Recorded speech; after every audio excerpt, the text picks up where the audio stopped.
नमस्कार. विषयांतर या यूट्यूब चॅनलवर या एका अत्यंत वेगळ्या आणि सखोल चर्चेत सर्वांचं खूप खूप स्वागत आहे. हो, सगळ्यांचं स्वागत. म्हणजे बघा, आपण याआधी भगवद्गीतेचे पहिले 16 अध्याय आणि त्यातील जी काही शिकवण आहे यावर आधीच खूप सविस्तर चर्चा केली आहे. हां. आणि आता आपण प्रवेश करत आहोत तो थेट 17व्या अध्यायात. अगदी बरोबर. आणि हा अध्याय खरं तर ज्याचं नाव आहे श्रद्धात्रयी विभाग योग. बरोबर ना? हो, श्रद्धात्रयी विभाग योग. आणि यात एकूण 28 श्लोक आहेत. 28 श्लोक. आणि आजच्या या चर्चेचा आपला मुख्य उद्देशच हा आहे की या 28 श्लोकांमधलं जे सखोल ज्ञान आहे ते आपल्याला उलगडून दाखवायचंय. नक्कीच. कारण कसं आहे ना, आपण जेव्हा भगवद्गीतेचा विचार करतो तेव्हा बऱ्याच जणांना वाटतं की हा केवळ एक प्राचीन मजकूर आहे. हो, अगदी पूजा अर्चा करण्यासाठी वगैरे. पण तसं अजिबात नाहीये. हा अध्याय आजच्या आपल्या दैनंदिन जीवनासाठी, म्हणजे आपला आहार, आपले विचार आणि आपला व्यवहार यांसाठी एक अत्यंत अचूक मार्गदर्शक आहे. क्या बात आहे. म्हणजे एक अत्यंत प्रॅक्टिकल गाईड ज्याला आपण म्हणतो तसं. अगदी तसंच. तर मग आपण थेट सुरू करूया. म्हणजे 16व्या अध्यायात आपण दैवी आणि आसुरी प्रवृत्ती पाहिल्या होत्या. हां. पण ह्या 17व्या अध्यायाची सुरुवात अर्जुनाच्या एका अत्यंत व्यावहारिक प्रश्नाने होती. हो, त्याचा प्रश्न खूपच मार्मिक आहे. म्हणजे तो विचारतो की ज्यांच्याकडे श्रद्धा तर आहे, पण जे लोक शास्त्रांचे काहीही नियम पाळत नाहीत, त्यांची स्थिती नक्की काय असते? ठीक आहे, आपण हे जरा सोप्या भाषेत समजून घेऊया. म्हणजे बघा, एखादा माणूस स्वतःचेच काहीतरी कठोर नियम बनवतो. बरोबर. आजकाल आपण ते हसल कल्चर बघतो ना. हो, हसल कल्चर. की लोक स्वतःच्या शरीराला प्रचंड त्रास देतात, झोप मोडतात आणि त्यांना वाटतं की नो पेन नो गेन. तर याला आपण काय म्हणणार? हे सात्विक आहे का? हाच तर या अध्यायातला सर्वात मोठा आणि धक्कादायक निष्कर्ष आहे. तुम्ही जे उदाहरण दिलत ना, त्याला गीता सात्विक अजिबात मानत नाही. खरंच? हो, कारण भगवद्गीतेनुसार प्रत्येक माणसाची श्रद्धा त्याच्या मूळ स्वभावानुसार 3 प्रकारची असते: सत्व, रज आणि तम. अच्छा, 3 प्रकारची श्रद्धा. हो, सात्विक लोक जे असतात ते देवतांची किंवा एक सकारात्मक ऊर्जेची पूजा करतात. जे राजसिक लोक असतात ते यक्ष आणि राक्षसांची पूजा करतात. म्हणजे आजच्या भाषेत सांगायचं तर ते फक्त संपत्ती आणि शक्ती मिळवण्यासाठी वाटेल ते करतात. बापरे. आणि तामसिक लोक हे भूतप्रेतांची किंवा अत्यंत अंधकारमय शक्तींची पूजा करतात. आणि तुम्ही जे मगाशी हसाल कल्चरचं उदाहरण दिलं, जे स्वतःच्या शरीराला उगाच त्रास देतात. अगदी तेच. जे लोक शास्त्रात नसलेली कठोर तपस्या करतात आणि स्वतःच्या शरीराला आणि पर्यायाने आतल्या ईश्वराला त्रास देतात, त्यांना गीतेने स्पष्टपणे आसुरी प्रवृत्तीचे म्हटले आहे. आसुरी म्हणजे स्वतःलाच त्रास देणारा माणूस आसुरी कसा असू शकतो? कारण तो हे सगळं अहंकार आणि हव्यासापोटी करत असतो. गीता इथे खूप मोठा सिद्धांत मांडते. श्रद्धा मयो अयम पुरुषः. म्हणजे काय? म्हणजे माणूस जशी श्रद्धा ठेवतो तसाच तो घडतो. तुमची श्रद्धा जशी असेल तसंच तुमचं व्यक्तिमत्व तयार होतं. अरे वा, हे खरोखरच विचार करायला लावणार आहे. म्हणजे एखादी गोष्ट खूप कठीण आहे म्हणून ती चांगली किंवा सात्विक ठरत नाही, त्यामागचा हेतू महत्वाचा असतो. अगदी 100%. पण मग मला सांगा, श्रद्धेचा संबंध जसा मनाशी आहे तसाच तो आपण जे अन्न खातो त्याच्याशीही आहे असं या अध्यायात म्हटलंय. हो, खूप सविस्तरपणे सांगितलंय. म्हणजे अन्नाचा आणि आपल्या श्रद्धेचा इतका थेट संबंध कसा असू शकतो? यात सर्वात लक्षवेधी गोष्ट अशी आहे की अन्नच आपलं मन घडवतं. अच्छा. आजचं विज्ञान ज्याला गट ब्रेन ॲक्सिस म्हणतं ते गीतेने हजारो वर्षांपूर्वीच सांगितलंय. अच्छा. आहाराचे 3 स्पष्ट प्रकार गीतेत सांगितले आहेत: सात्विक, राजसिक आणि तामसिक. तर सात्विक आहार म्हणजे नक्की काय? सात्विक आहार म्हणजे असा आहार जो आयुष्य, चैतन्य, ताकद आणि आरोग्य वाढवणारा असतो. बरं. तो अतिशय रसदार असतो, पचायला हलका असतो आणि मनाला खऱ्या अर्थाने आनंद देणारा असतो. म्हणजे केवळ पोट भरणारा नाही, तर शरीराला पोषण देणारा. हो. आणि राजसिक आहार कसा असतो? राजसिक आहार हा अतिशय कडू, आंबट, खारट, अति तिखट आणि एकदम कोरडा असतो. अरे बापरे. पण बऱ्याचदा असं वाटतं ना की एखादा मसालेदार झणझणीत पदार्थ खाल्ला की कामाला एक वेगळी ऊर्जा मिळते. ऊर्जा मिळते, पण ती टिकणारी नसते. तो फक्त एक स्पाइक असतो. अशा आहारामुळे फक्त दुःख आणि आजार निर्माण होतात. मनाची अस्थिरता वाढते. म्हणजे मला वाटतं यावर आजच्या काळातलं अत्यंत चपखल उदाहरण देता येईल. कोणतं? जेव्हा आपण जंक फूड किंवा अति मसालेदार पदार्थ खातो तेव्हा जिभेला तात्पुरती खूप मजा येते. हो, नक्कीच. पण मग काही तासांनंतर काय होतं? पोट जड होतं, ॲसिडिटी होते आणि आपली नुसती चिडचिड होते. अगदी तंतोतंत. हाच राजसिक आहार आहे. आणि याच्याही पुढे जो तिसरा प्रकार आहे, तामसिक आहार. तो म्हणजे मला वाटतं जे शिळं अन्न किंवा आजच्या काळातलं जे हायली प्रोसेस्ड फूड आहे. बरोबर.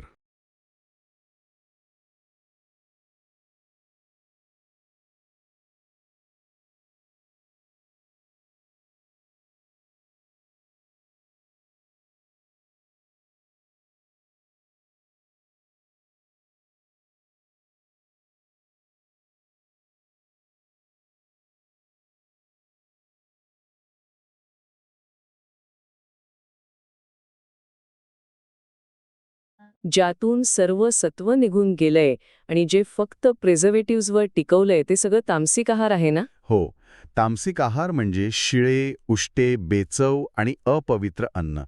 अशा अन्नामुळे फक्त आळस आणि अज्ञान वाढतं. तुमची निर्णय घेण्याची क्षमताच कमी होते.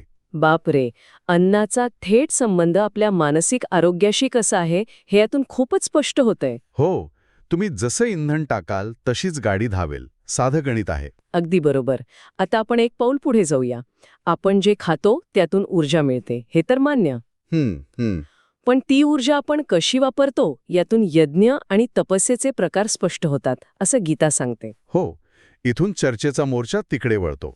पण यज्ञ हा शब्द ऐकला की आपल्या डोळ्यासमोर फक्त तो अग्नी आणि त्यात आहुती देणारे लोक येतात. हा एक खूप मोठा गैरसमज आहे. गीतेचा यज्ञाचा अर्थ हाच आहे का? नाही, अजिबात नाही. यज्ञ म्हणजे केवळ अग्नीत आहुती देणे नव्हे, तर फळाची अपेक्षा न ठेवता कर्तव्य म्हणून केलेलं कोणतंही सत्कार्य. अच्छा. आणि जो यज्ञ असा फळाची अपेक्षा न ठेवता केला जातो तो सात्विक असतो. बरं. आणि जर तोच यज्ञ एखाद्याने मोठे बॅनर्स लावून फक्त समाजाला दाखवण्यासाठी केला तर तो राजसिक यज्ञ ठरतो. दिखाव्यासाठी केलेला यज्ञ राजसिक असतो. आणि ज्यामध्ये कोणतीही श्रद्धा नाही, अन्नदान नाही किंवा मंत्रांचा उच्चार नाही असा यज्ञ तामसिक असतो. इथेच हा विषय खऱ्या अर्थाने रंजक होतो. कसा काय? कारण यानंतर गीता तपस्येकडे वळते आणि तपस्या म्हणजे केवळ हिमालयात जाऊन बसणे नव्हे. हो, अगदी बरोबर. गीतेने शरीराची, वाणीची आणि मनाची अशी 3 प्रकारची तपस्या सांगितलीये आणि मला वाटतं हे मानवी वर्तनाचं एक खूप मोठं विश्लेषण आहे. हे खूपच क्रांतिकारी आहे. जर आपण शरीराच्या तपस्येचा विचार केला तर त्यात पवित्र्य, अहिंसा आणि थोरा मोठ्यांचा आदर करणे यांचा समावेश होतो. यासाठी तुम्हाला जंगलात जाण्याची गरज नाही. हे तुम्ही तुमच्या घरातही करू शकता. हे झालं शरीराचं. पण वाणीची तपस्या ही संकल्पना मला वैयक्तिकरित्या खूप जास्त महत्वाची वाटते. हो, वाणीची तपस्या खूपच गरजेची आहे. म्हणजे सत्यप्रिय आणि दुसऱ्याला न दुखावणारे बोलणे. बरोबर. आजच्या सोशल मीडियाच्या जगात हे किती महत्वाचं आहे ना. खूपच. लोक मी कसा तोंडावर खरं बोलतो असं म्हणून इतरांचा खूप अपमान करतात. हो, आणि दुसऱ्याला मुद्दाम दुखावून बोललेलं सत्य ही तपस्या असूच शकत नाही. तो निव्वळ अहंकार आहे. अगदी अचूक. आणि याच्याही पुढे जाऊन गीता मनाची तपस्या सांगते. मनाची तपस्या म्हणजे काय? मनाची तपस्या म्हणजे मनाची शांती, सौम्यता आणि आत्मनियंत्रण. क्या बात आहे. पण इथे एक गोष्ट लक्षात ठेवली पाहिजे. जर ही तपस्या फळाच्या अपेक्षेने केली तर ती राजसिक ठरते. अच्छा. म्हणजे इथे पण ते 3 प्रकार येतात. हो. आणि स्वतःला किंवा दुसऱ्याला त्रास देण्यासाठी जर तपस्या केली तर ती तामसिक ठरते. थोडक्यात सांगायचं तर कृतीपेक्षा त्यामागचा हेतू पुन्हा एकदा केंद्रस्थानी आला. अगदी बरोबर. आता बघा, मनाची आणि वाणीची शुद्धता आल्यावर माणूस समाजासाठी काय करतो, इथून आपला विषय दानाकडे म्हणजे चॅरिटीकडे वळतो. योग्य व्यक्तीला दिलं जातं आणि सर्वात महत्त्वाचं म्हणजे ज्यामध्ये परताव्याची कोणतीही अपेक्षा नसते. पण जर आपण याला आजच्या काळात बघितलं, आजकाल अनेक लोक दान करताना मोठे फोटो काढतात. हो, खूप PR कॅम्पेन्स चालतात. हो, किंवा काहीतरी परतफेडीची अपेक्षा ठेवतात की मी याला मदत केली तर याने मला मदत करावी. मग ते दान सात्विक कसं असणार? ते सात्विक दान नाहीच. गीतेच्या मते ती शुद्ध राजसिक प्रवृत्ती आहे. अच्छा. राजसिक दान म्हणजे जे परत काहीतरी मिळवण्याच्या आशेने किंवा अत्यंत कुरबुर करत दिलं जातं. म्हणजे मनापासून नसतं ते. हो. आणि याहूनही भयानक आहे ते तामसिक दान. तामसिक दान? पण दान तर शेवटी दान असतं ना. नाही. तामसिक दान म्हणजे जे अत्यंत अपमानास्पद पद्धतीने चुकीच्या जागी आणि अयोग्य व्यक्तीला दिलं जातं. म्हणजे एखादा गरजू व्यक्तीचा अपमान करून त्याला पैसे फेकून देणे वगैरे. अगदी तेच. किंवा एखाद्याला वाईट कामासाठी पैसे देणे हे सुद्धा तामसिक दान आहे. बापरे. म्हणजे तुम्ही किती पैसे देताय यापेक्षा तुम्ही ते कोणत्या भावनेने देताय हे खूप जास्त महत्वाचं आहे. हो, हेतू शुद्ध असायला हवा. पण मग मला एक प्रश्न पडतो. आपल्या हातून जर काही चुका झाल्या, म्हणजे आपण सामान्य माणसं आहोत, कधीकधी आपल्या कृतीत थोडासा अहंकार येऊ शकतो. नैसर्गिक आहे ते. मग अशा वेळी आपलं कर्म शुद्ध कसं करायचं? भगवद्गीतेने यावर काही उपाय दिलाय का? नक्कीच दिलाय. आणि हा या अध्यायाचा सगळ्यात सुंदर भाग आहे. अरे वा. अध्यायाच्या शेवटी ओम तत्सत या 3 शब्दांचं रहस्य उलगडले आहे. ओम तत्सत. आपण हे नेहमी पूजेच्या शेवटी ऐकतो. हो, पण हे फक्त शब्द नाहीत. हे परब्रह्माचे 3 निर्देश आहेत. एक प्रकारचं हे स्पिरिच्युअल रिसेट बटन आहे. Reset button? ते कसं? बघा, ओम म्हणून कोणत्याही यज्ञादी कर्मांची सुरुवात केली जाते. तत् म्हणजे फळाची अपेक्षा न ठेवता मोक्षाच्या इच्छेने किंवा विश्वाच्या कल्याणासाठी कर्म करणे. म्हणजे कर्मावरील स्वतःचा मालकी हक्क सोडून देणे. अगदी बरोबर. आणि सत म्हणजे चांगुलपणा, वास्तविकता आणि कर्मातील प्रामाणिकपणा. जेव्हा आपण ओम तत्सत म्हणतो तेव्हा आपण आपल्या कृतीतील सर्व त्रुटी आणि अहंकार ईश्वराला अर्पण करून ती कृती शुद्ध करत असतो. हे खरोखरच खूप अफाट आहे. आणि शेवटी 28व्या श्लोकाचा संदर्भ देणे इथे खूप गरजेचं आहे. काय सांगितल्यात त्यात? कोणतेही यज्ञ, तप किंवा दान जर श्रद्धेविना केले असेल, श्रद्धेविना? हो, तर ते असत आहे. त्याचं या जगात किंवा मृत्यूनंतरही काहीच उपयोग होत नाही. बापरे. तर या सगळ्याचा नेमका अर्थ काय होतो? आपण जर याचा सारांश काढायचा ठरवला तर आपण असं म्हणू शकतो की कृती कितीही मोठी असली तरी त्यामागील हेतू आणि योग्य श्रद्धा नसेल तर ती कृती शून्य आहे. अगदी अचूक.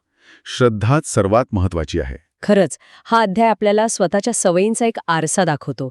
आपण आतून काय आहोत हे स्पष्ट दाखवतो. हो, तो आपल्याला विचारतो की आपल्या कृतींमागे कोणती शक्ती आहे, सात्विक, राजसिक की तामसिक.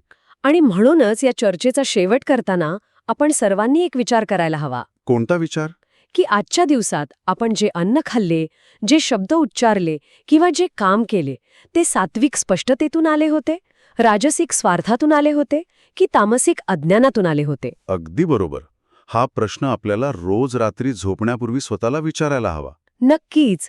कारण जेव्हा आपण हा प्रश्न स्वतःला प्रामाणिकपणे विचारू तेव्हाच आपण खऱ्या अर्थाने अज्ञानाकडून ज्ञानाकडे वाटचाल करू शकू. हो, अगदी 100%.